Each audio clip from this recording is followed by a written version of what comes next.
25 to 5 on 2CC, it's Canberra Live, and it's a Friday afternoon, which means it's time to talk about the dollars and the cents, and to give us the cents and talk about the dollars, Luke Smith. How are we? We good? Very good. You've brought a special guest once again. I have another specialist this week, so I've got Chris Levy from Aquila Superannuation here, and Chris's specialty is the number crunching on the SMSF side, or the self-managed super fund side, and he's got a very, very successful business that specialises in this, and today's really about extending that 30 June plan and thinking about what you're going to do in relation to your tax return and some things to consider and how you can make the most of the return that we've achieved over the last sort of 12 months. So it's going to be interesting to have him in. And I'm trying to instruct him where to put the microphone. Mate, I'm an accountant, Leo. I don't understand this technology. That's better. Just bring it down a bit. There you go. But don't tilt the microphone up so much because it was going up your nose instead. No, too much down. That's it better. Thank you. There we go. You like it? So that it's pointed at your mouth. That's where we want it to be. All these concepts. All right. Yeah. Back to business, boys. Yeah. So I guess your specialty is the number crunching on the SMSF side, and they're very popular. They're used by a number of different people for a number of different reasons. Yep.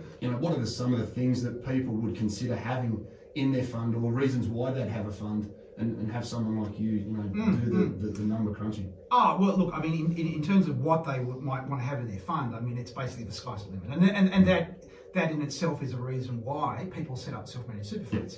There essentially is no limit to what you can have in there. I mean, we've seen, antique cars, sheep embryos, farmer. There's all sorts of crazy things you can have. Well, look, I mean, and they're becoming less common. But if someone's an entrepreneur or they see an opportunity, they can use a self-managed super fund to invest, provided they meet the rules. And I guess that's the other side of what I do, Luke. There's the numbers, but there's all these rules, and they're becoming more and more pertinent to as the ATO ramps up its activities. Look, I think that's a really, really good point to sort of make with the listeners, is that yes, this is very flexible, but there are some very, very, very stringent rules and regulations that need to be adhered to, and that's why when you're doing these sorts of things and using a self-managed super fund as an investment structure, and that's effectively what it is. It's just a vehicle to hold assets. We need to keep in mind that with an unlimited amount of flexibility comes an unlimited amount of regulation. And that's where, for us, we have a number of self-managed super funds in our business that clients have and use, and that's why we engage somebody like Chris, because he has the ability to take the investment return that the trustees have achieved and maximise the tax efficiency of it, utilise franking credits, which we know was a big issue in light of the late election, because they were talking about taking away surplus franking credits. So for me, I have a lot of peace of mind for my clients in that we can give their funds to Chris, and we know that strategically he's looking at franking credits. He's looking at the regulation, the compliance, the contributions, the deductions, all of the important things that can help maximise, or as someone said to me the other day, squeeze the last bit of juice out of the grape after having a very turbulent 12 months in relation to investments. You touched on the regulation. There's been a bit of a bombshell in your sort of industry recently, thanks to the ATO. Can you just elaborate a little bit on that? Yeah. Look, I mean, I think for most mums and dads that have self-managed super funds, they may not be cognizant of this. They're completely unaware of it. But within our industry, within the accounting SMSF audit industry, it's almost like a nuclear bomb's gone off, and it's come about through this auditor independence thing that the ATO didn't do it, but they were very much a driving force behind it. And to basically summarise, what currently tends to happen, particularly for the larger firms, is that an accountant will do the work, and then another division within that firm will also do the audit. And that was okay, that met the rules, but the ATO basically sort of came to the conclusion that even though there are great efficiencies in doing that, we want a complete separation. We want, because the auditor, even though they're paid by, the fee is paid by the trustee, is actually really effectively working for the tax office and keeping an eye on the trustees. And the ATO basically said, no, look, we want to keep that separate. And what sort of happened is, I mean, the impact of that, we reckon it's about 40% of self-managed super funds. It's a couple of 100,000 are going to be impacted by this.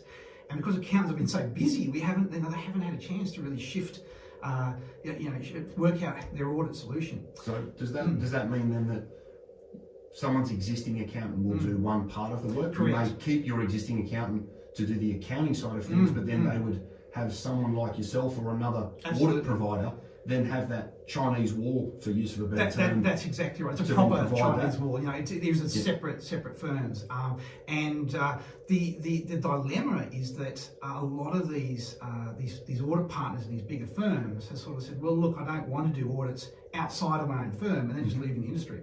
So you've got this chronic drop in actual people able to sign off on these audits, and I think where it will impact the average mum and dad that has a self-managed super fund is it'll take longer to get accounts done, which will obviously impact refunds if that's what they're expecting. It may very well impact fees, and I guess one of the other things too, what has happened is as there's been a greater demand for audit services, there's been new entrants come in, and a lot of those new entrants are using services overseas, offshore type things. So I think mums and dads want to just find out if their auditor is changing, where is the work being done, if that's of concern to them. But yeah, look, it's huge for our industry. Yeah. But for the average mum and dad, they don't. They know there's an audit. They don't really pay much attention to it, though. And I think that's the big takeout. Don't race home, get the razor blades out, and think you've got to go and do an auditing course of your own fund. Your trusted advisor or your trusted accountant will address that issue and sort that out for you. Absolutely. And it may be a conversation that the trustee can have with their accountant and say, okay, what are you doing on this front? For a lot of self-managed super funds, they're already covered by this, but others will be impacted for sure. Okay, all right. And off the back of what's happened over the last 12 months, where are you seeing opportunities for people to be able to maximise the recovery in the market? So the usual suspects like the use of franking credits, maximising the legislation changes, those sorts of things are always sort of front of mind when we think about the underlying strategies of the fund. Yeah, look, I mean, in terms of opportunities, there isn't anything new. There's no changes on the law, and there's the contribution limits have gone up, as you know, they've been indexed up as of today, or today, it's the 1st of July this financial year. So there aren't massive things that people can do that they couldn't do in previous years. But I mean, as you said, superannuation is just an investment structure. It's a tax vehicle, and I guess that they should be talking to their financial advisor about using it, to maximise their overall wealth. And I think that's the big thing is I find, and we've used them for many years, they are a wonderful vehicle for your mum and dad. They are a wonderful vehicle for your self-employed. For example, you may want to own a radio station and put the radio station in your super fund. These are the sorts of commercial flexibilities that self-employed people generally really like about that type of fund. There are huge amounts of administrative control in relation to the paperwork and the timing of what's done and how it's done. So it's very much an evolving thing where you can build up a portfolio inside a fund that could be your ANZ shares and your normal ETFs and managed funds. It could also incorporate cash, it could incorporate a building, it could incorporate paintings, obviously, again, on the collectible front. I'm cringing a bit here when you say that. See, I've got questions about these assets. These less, usual, these more exotic assets. If you do buy a Picasso for your self-managed super fund, which you can do, can you hang it on your lounge room wall? No. See, then why would you bother? Because you think it's going to double in 10 years. That's the kind of mindset. If you own it anyway, why can't you hang it on your lounge? It's got to be somewhere. You can just imagine the officers at the tax office having conniptions right here. So if you buy one of those classic collector cars you were talking about, can you actually drive it? No, you cannot. What's the point of owning it then? And you know what? Before this went sideways off the rails, what I was going to say was there are very, very strict rules around collectibles and your exotic assets. I do have another question on this, because you mentioned you could, say, buy a radio station and have that in your self-managed super fund. But so that raises this question in my mind. If I own a business, can I sell my own business to my super fund? Yes and no. You can sell the premises, the business not so much. Okay. The business, there are instances where it may be possible, and people But it's very hard to do that, and it's they're all. I mean, look, I don't want to get sort of into the weeds into the legislation, but essentially, no, it's very Not difficult. a But great idea. what tends to happen is you see a lot of professionals buying premises, doctors and lawyers and all sorts of things. They buy the premises and they will lease that back to themselves at market rate. And again, there's a vast amount of rules that you have to abide by, but so long as you dot those I's and cross those T's, it's fine. And in many cases, it actually turns into a good investment. You know, people do this. They're not trying to scam the system. They're doing it because they want a nice stable return, as opposed to they might be concerned about the share market or whatever. Well, obviously, you wouldn't be buying any investment, whether it's inside your super or not inside your super, if you weren't trying to make a return on that investment. Well, you would think so. You would think so. And look, that's the correct answer. But you do get these instances where people they see the super fund as a means of, say, propping up their business. You know, those are the sort of things you can't do. If it's an investment, you know, for example, if a farmer wants to buy the block of the farmland next door because it comes up, he doesn't have any money, he goes, oh, I'll use the super fund money. That's not gonna, it's not gonna cut the mustard. So you've got to be careful of that. And I think that the takeaway is if you do have any of these unusual, exotic ideas for investments, please talk to your accountant before then. You know, exactly. And I think that just loops back around to what we said earlier. Very, very flexible with lots and lots of rules you need to adhere to. So that's why somebody like Chris is, for us, you know, especially in my business, it's invaluable, and the peace of mind that I have, and especially clients have, to know that if there is there's juice to be squeezed out of the grape, he can generally find it and throw up ideas that you may not have thought of because of his view or his lens in relation to the tax application of what's going on. Whilst I may invest money and try and generate wealth and use a vast number of things to do it, the services that somebody like Chris and other self-managed super fund specialist accountants can actually provide to people is invaluable because of all of the things we've spoken about.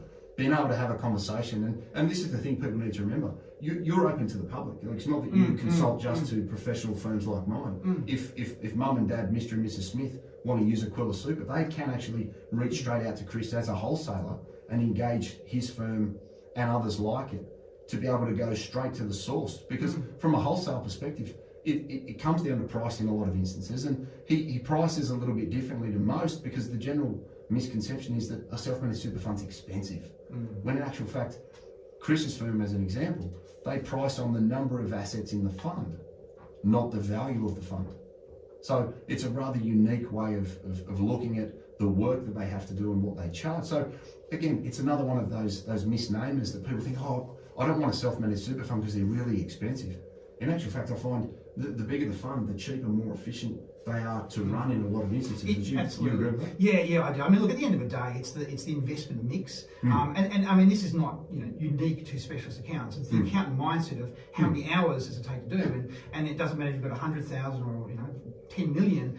If it's a relatively simple fund, you get charged the same. It's not based on dollar value. Yeah, look, and that's what I love, because whether it's an $800,000 fund or a $5 million fund, we know that it's not exponentially more expensive, which again, from a peace of mind perspective, when clients go through something like a COVID and they've seen the value of their collected asset base fall and come back, that peace of mind around fixed cost and known costs is really important for the psyche and obviously the continuity of the structure that they use going forward. So I think, it's really unique, and that's one of the reasons that I really like what him and his firm do. Fantastic stuff. I'm with Luke Smith from Envision Financial, and also today Chris Levy from Aquila Superannuation. We're talking about your self-managed super fund and why you should have a specialist accountant. And if you've been listening in the last 10 minutes and you still don't know why you should have a specialist accountant to handle your SMSF, then you just weren't paying attention. It's 11 minutes to 5. We'll be back with more in just a moment.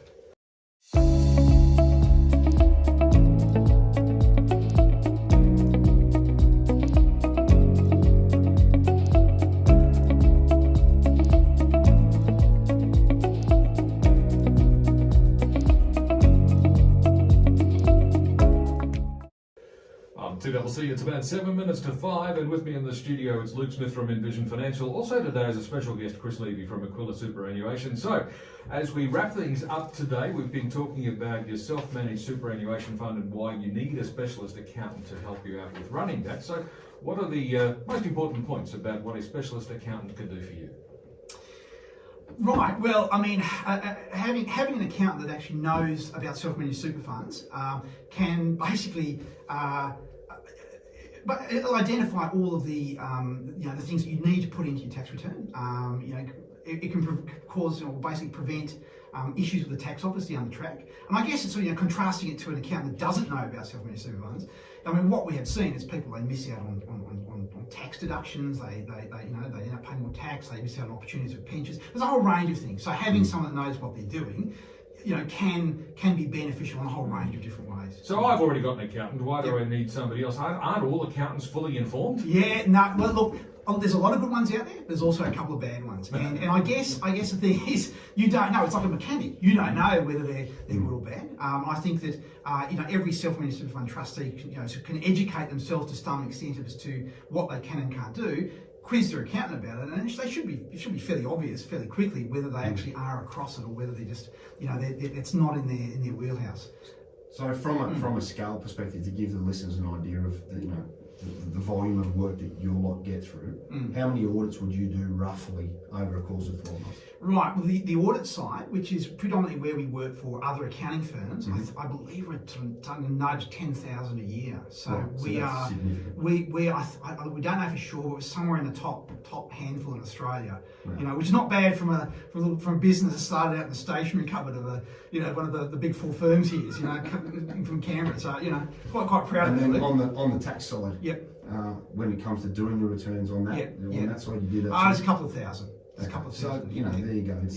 I think the important thing here is to remember that not all accountants are specialists in all areas, like not all builders do all sorts of work. And I think listeners need to keep that in mind. And that's not to say that your current provider can't do it, but just make sure, like anything in life, you check the Foxtel bill, you check the heating bill, check your accounting bill. Check and see what you're paying, and look to go to a wholesaler like Chris and others like him, where you can actually sharpen up the pencil. Because if you saved $500 to $1,000 a year over a 20-year fund, that's a big number.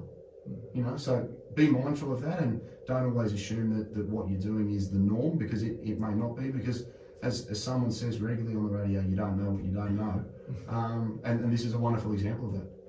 Absolutely. So, and it's always a good idea to have expert advice, no matter what field you're looking at. You mentioned mechanics before. You want to make sure you've got a good one. And we've spoken about this before in terms of having a financial advisor is not the same thing as having an accountant. They're two different disciplines. Very much so. And now, of course, here we are with accountancy. We're looking at there is this specialty. If you are running a self-managed superannuation fund, it's very important to make sure you're getting the right advice. Absolutely, yeah. So if we want some of that right advice, where do we go?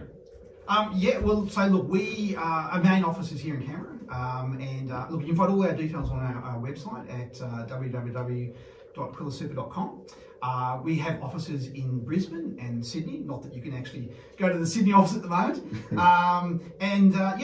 to the website, and that has all of the phone numbers and other details. Cool. Okay, so the website, aquilasuper.com. No AU on No AU. No We're international. Well, special. Say no more on a Friday. Fantastic. And look. Yeah, look, usual. 62604749. Give us a ring. I think we've got some space October, November for some appointments. Envisionfinancial.com.au on the website. We've got the podcast, the Strategy Stacker, Luke Talks Money on iTunes and Spotify, and we've got the YouTube channel, so you can subscribe to that. Stop the iPhone, feed the kids, feed the dog, come back to it, take your notes, watch it on the phone. You don't need to read anything, and that's Envision Financial Canberra, so you can subscribe to that and see the show each week. Fantastic stuff. And again, that phone number 62604749 for Envision Financial. So Luke, thanks very much. Wonderful. And Chris, thank you very much. Pleasure. And Luke, you'll be back again next Friday with another thrilling instalment of Talking About Money. We will be, and we'll set up the next couple of weeks. I think we're going to have a bit of a property focus going forward, so we'll find out what you can and can't do in a unit from Chris Miller at Vantage Strata. Fantastic stuff. Thanks again. On 2CC, it's 3 minutes to 5. News is next.